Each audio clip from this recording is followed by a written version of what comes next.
un de mes moments préférés de D'abord l'info week-end. Oui, vous l'avez deviné, la table des communications avec Lou Aucoin et Martine Saint-Victor. Bonjour. Bonjour. Nous aussi, c'est notre moment préféré. Oui, de la journée. Ça Samedi. commence tôt. Votre journée commence tôt ce samedi matin. Nos experts de l'image. Donc, on va commencer, on l'a vu, justement, la nouvelle de la semaine, le nouveau pape, Léon XIV. Vraiment, toute la question de l'image, parce qu'on dit que chaque geste, chaque parole est scrutée à la loupe. On va commencer avec vous, Louis. L'occasion a été trop belle pour certaines entreprises, certaines personnes, de s'approprier l'image du nouveau pape qui vient de Chicago, premier pape américain. Il y a une fierté nationale. On sait que Donald Trump a même envoyé un message sur son réseau social, Truth Social. Donc, comment certaines personnes se sont appropriées cette image-là? Bien, il y a une série d'entreprises qui en ont profité. Bien, un pape américain, sans parler de consommation, ça se peut pas. Donc, c'est certain que les entreprises américaines s'en sont données à cœur joie. Donc, il y en a plusieurs. Des restaurants de Chicago, restaurants de hot dog. Chicago connu aussi pour sa pizza style Chicago. Oui, elle est très bonne d'ailleurs, je confirme. Oui, bien oui, oui, elle est très bonne. Puis, c'est arrivé à plusieurs entreprises, mais aussi les équipes sportives. Puis ça, je pense que ça a pris le dessus même dans la conversation qu'on avait là-bas. Oui, justement. Vous aimez bien le sport, Martine Saint-Victor. Hein? Donc, il y a eu un débat aussi cette semaine. Finalement, le débat a été tranché, mais on se demandait, justement, le nouveau pape qui est originaire de Chicago, est-il White Sox ou est-il Cubs de Chicago? Oui. Et ça, ces images-là ont fait le tour du monde. Oui, parce qu'au début, les Cubs s'étaient appropriés le pape, et on l'a vu à Wrigley Field, qui avait dit c'est un fan des Cubs.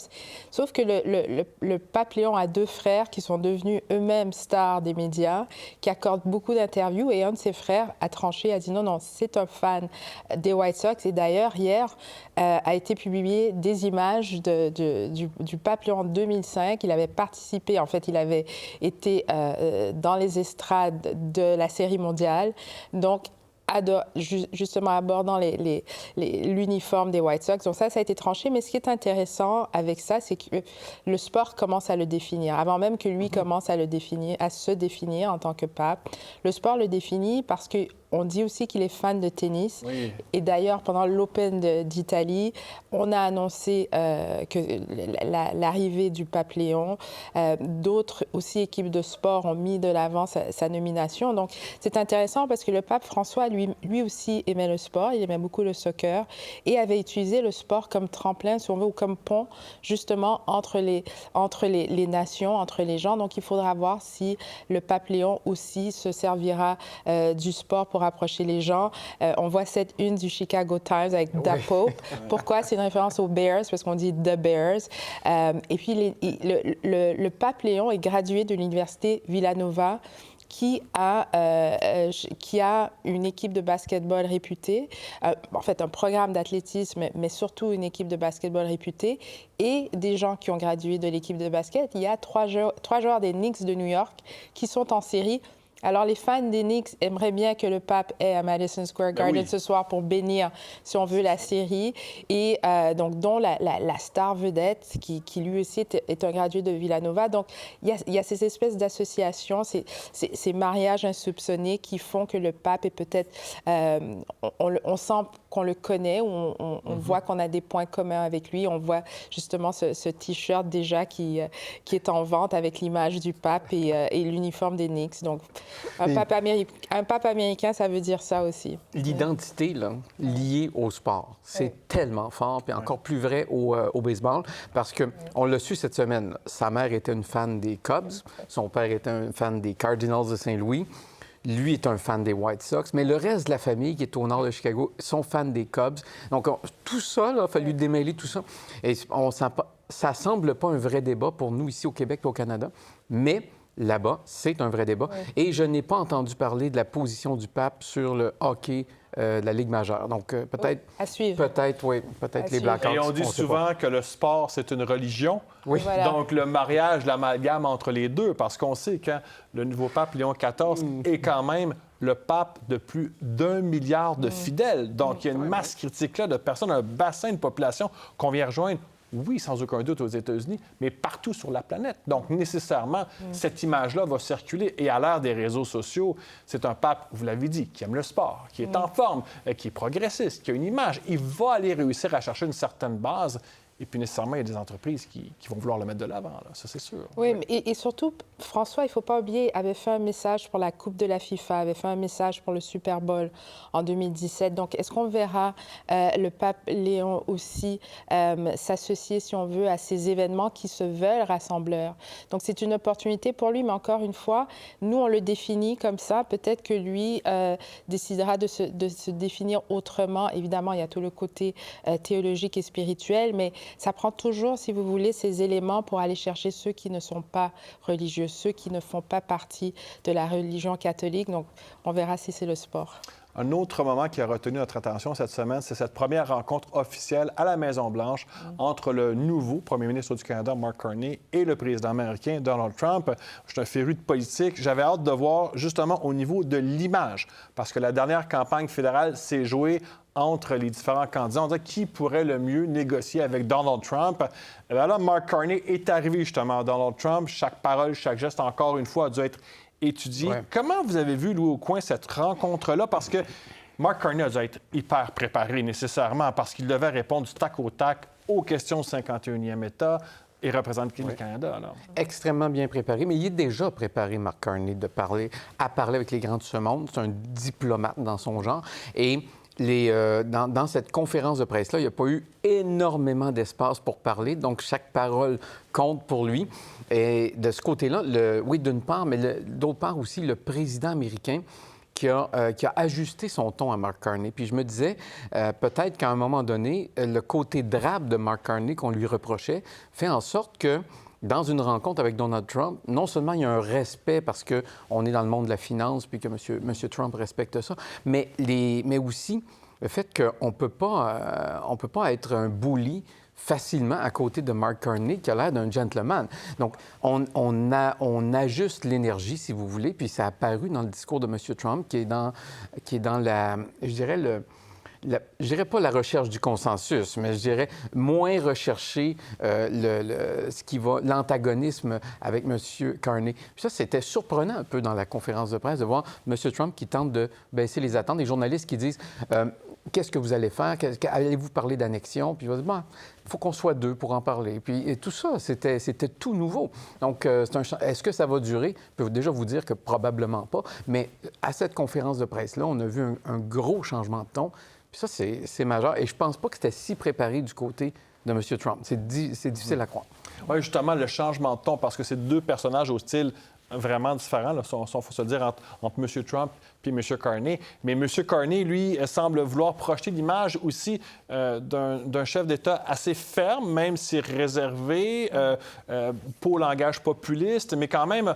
On sent qu'il est quand même assez ferme lorsqu'il parle à Donald Trump. Là. Oui. Vous savez, on le présentait dans les médias américains comme étant le seul chef d'État à avoir tenu tête à M. Trump. Ça, c'est avant la première rencontre. Et il surfait sur les résultats électoraux, justement, où il a été élu spécifiquement à cause de son positionnement par rapport au président américain. Et la veille de son arrivée à Washington, on a posé la question à M. Trump, quelles sont vos attentes par rapport à votre rencontre avec M. Carney? Il a dit, bon, je ne sais pas pourquoi il vient. Oui. Je pense qu'il vient parce qu'il veut faire une entente. Il y avait une espèce de détachement. Sauf que Louis l'a bien dit, M. Carney est un banquier de formation. M. Trump respecte ça. M. Trump respecte deux genres de personnes. Les personnes qui sont à la télévision, dans les téléréalités ou à Fox News, et on le voit par les nominations qu'il fait à son cabinet, et les gens de la finance. Ce sont les deux genres d'individus qu'il respecte. Alors, M. Carney était extrêmement bien préparé, oui, mais ce qui m'intéresse aussi, c'est le traitement après cette rencontre. C'est-à-dire qu'on a vu et l'ambassade du Canada à Ottawa et la Maison-Blanche partager, si on veut, à plusieurs reprises des photos de cette rencontre en soulignant le succès de l'échange. Ils ont même fait une vignette, justement, pour, si on veut, un rappel de cette rencontre, un résumé de cette rencontre. Et ce ne sont pas tous les chefs d'État qui ont reçu ce traitement d'image. Or, on sait que pour M. Trump, justement, l'image, la photo, c'est important. Donc, que la Maison-Blanche le fasse, que M. Trump repartage lui-même sur ses réseaux sociaux et que l'ambassade du Canada le partage aussi, je pense que représente vraiment l'importance que cette rencontre a eue. Je pense que les deux camps sont très contents de la réussite. Et puis aussi, c'est vrai que cette question du 51e État, c'est fini. Pourquoi est-ce que c'est fini? L'ambassadeur américain au Canada l'a dit. Il a dit, on ne parle plus de ça. On passe à d'autres choses. Donc, M. Carney était le plus intelligent dans la pièce. Il n'a pas eu à le prouver parce qu'on a vu ça dans son discours qui était dans ses phrases qui étaient courtes, mais qui étaient directes. Et il a rassuré non seulement les Canadiens, mais l'adulte. C'est un adulte. L'adulte dans le groupe. Il a rassuré les Canadiens qui se sont dit on a fait le bon choix, puis en même temps, il a donné le ton pour la suite des échanges avec les Américains. Je dirais les Américains ont quand même passé un message au président depuis 2-3 mois de dire on n'est pas intéressé par l'annexion avec le Canada. Puis il y a un sondage Angus Reid, justement, au mois de mars, qui disait à peu près les 2 tiers des Américains disent on ne veut pas d'annexion. Puis l'autre tiers dit essentiellement oui, mais si les Canadiens sont d'accord, parlons-en. Le reste des gens n'est pas. C'est pas une préoccupation. D'abord, c'est payer ses œufs, payer l'épicerie, se trouver un emploi, puis régler les différents commerciaux entre les pays, dont la Chine, là, parce que c'est sur la table. Oui. Donc, de très loin. Donc, c'est difficile pour le président de continuer à pousser cet agenda-là. Et je suis certain qu'autour de lui, il y a des centaines de personnes qui l'ont sensibilisé. Donc, je pense que ça se tasse. Mais il y a cet appel-là aussi au calme. Je vois ça chez les politiciens. Là, on a vu Pierre Poilievre qui a fait la même chose cette semaine. M. Carney, M. Trump le fait avec M. Clymer. Donc, on a... Ça fait du bien, quand même. Oui, et M. Carney a réussi l'équilibre parfait, c'est-à-dire d'être pro-canadien sans être anti-américain. Et ça demeure l'équation qu'il faut être capable d'atteindre. Et même dans le message aux Canadiens, pour M. Carney, ça doit être ça. C'est-à-dire, oui, vous pouvez être pro-canadien, il faut être fier d'être canadien, mais on ne peut pas être anti-américain. Le problème était avec l'administration. Je suis en train de régler ça.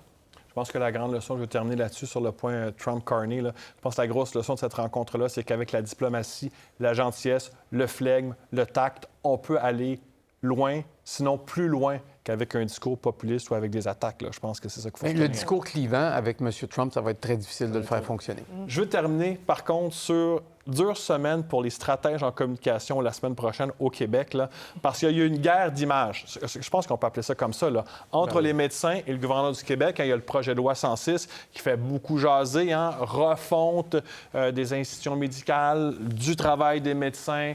Ça risque de brasser et ça va être une guerre d'opinion publique parce que, après tout, les contribuables se posent des questions. Veulent un médecin de famille? Comment l'argent est dépensé? Il y a une crise financière à Québec. Comment on va jouer ces cartes, finalement, là? On ne part pas sur une page blanche. Hein. Ça, il faut le dire, là, ça fait longtemps qu'on nous parle, qu'on est en déficit de médecins, par exemple, ou en déficit d'infirmières. Il y a des experts cette semaine qui disaient on manque d'infirmières. En même temps, on regarde l'Ordre des infirmières qui n'a jamais eu autant de membres actifs dans l'histoire du Québec. Donc, est-ce qu'on en manque, oui ou non? Les gens ne peuvent pas démêler tout ça, puis c'est normal. C'est extrêmement complexe. Oui. Et puis, même la rémunération des médecins, comment ça fonctionne, qu'est-ce que ça représente? Il y a un épais brouillard, la page n'est pas blanche, et chaque côté va devoir gagner, si vous voulez, le cœur des gens. Mais je dis le cœur des gens parce que ça va être une bataille d'impression à un moment donné. Qui défend le plus notre intérêt? Et ça, c'est loin d'être gagné par les médecins ou par les politiciens. Mais les médecins partent avec une longueur d'avance parce qu'ils ont une beaucoup plus grande confiance de la part de la population que les politiciens. Mais en même temps, il y a des enjeux économiques majeurs et puis les médecins doivent contribuer à ça. Donc, je pense que la plupart des gens voudraient une collaboration, puis on va voir une bataille à la place, puis ça risque que les deux parties soient perdants dans cette bataille. Une bataille de ruelles, selon vous, Martine Saint-Victor? Écoutez, je crois que d'abord, Louis parlait de confiance. C'est vrai qu'on fait confiance à son médecin. Et ce qui est dommage, c'est qu'on entend parler des médecins seulement quand ça va mal. Or, la réalité, on aimerait bien entendre parler des médecins quand il y a de superbes recherches qui ont été faites, quand il y a des résultats positifs à partager. Je crois que aussi, quand le gouvernement essaie de peindre les médecins comme étant les grands méchants loups, ça ne va pas marcher non plus. Nous, ce qu'on veut en tant que contribuables, c'est avoir accès à un médecin. Et malheureusement, maintenant, ce n'est pas le cas. Est-ce qu'on est intéressé à savoir pourquoi et comment? Pas vraiment. Nous, on va être capable d'appeler un médecin et d'avoir un rendez-vous. Mais je pense que d'avoir cette bataille publique n'est ni reluisante pour le gouvernement, ni reluisante pour les médecins. Alors, il va falloir trouver une solution. Je suis assez vieille pour me rappeler que ce problème existe depuis très longtemps. Donc, il est temps d'avoir une solution.